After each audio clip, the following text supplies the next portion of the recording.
Thank you for joining us.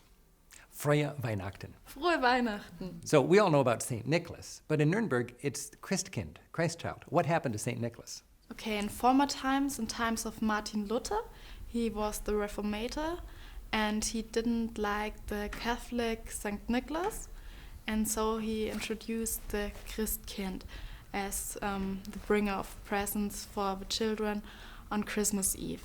And it was the 6th of December in former times when St. Nicholas came to the children, and since Martin Luther introduced the Christkind as a Protestant figure, the Christkind brings the present. On 25th? No, on 24th. 24th, okay. Yes. But Christkind, Christ child, is a girl. Why is that?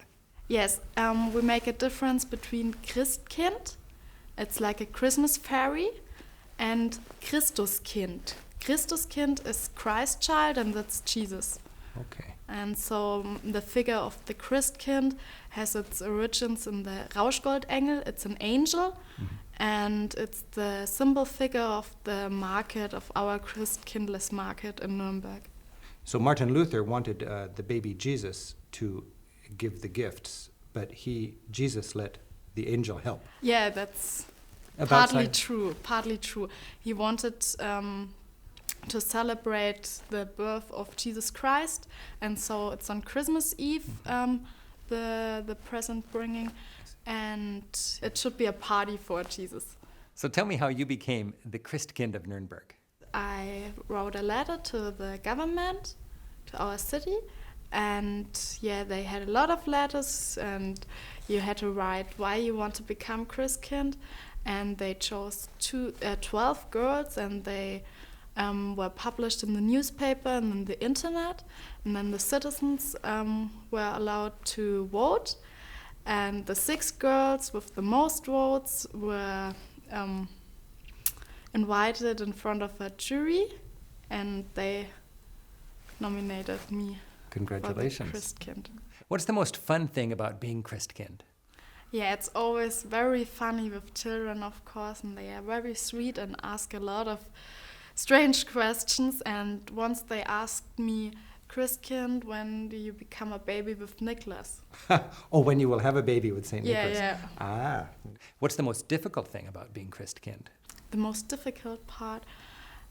Also with children, because they have an illusion and they really believe that I'm the Christkind, and so they always ask me if I can fly, and with my angels, and how does the heaven looks like, and who's God, and a lot of questions, and you can destroy this illusion, so you have to be very careful what you answer to these questions, and so it's difficult. Do you have any childhood memories of the Christkind? Yeah, a lot. Tell me.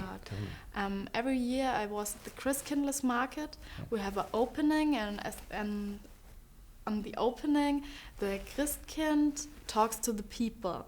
And I did this year and last year, and you stand on top of a church, and you talk to all the people who stand in the market, and I always believe that it's the real Christkind, of course, and it was for me, I can't explain this. This was a feeling just great. And you thought maybe you could do that someday? Not when you were little. No, of course not. It was the real because Christkind. It was the real Christkind, and then there was the horrible day, as my parents told me that it's just a girl, but on this day I already said that I want to be the Christkind one day. Thank you very much, and Merry Christmas. Thank you too. Merry Christmas to you. Oh, thank you. Merry Christmas. Merry Christmas.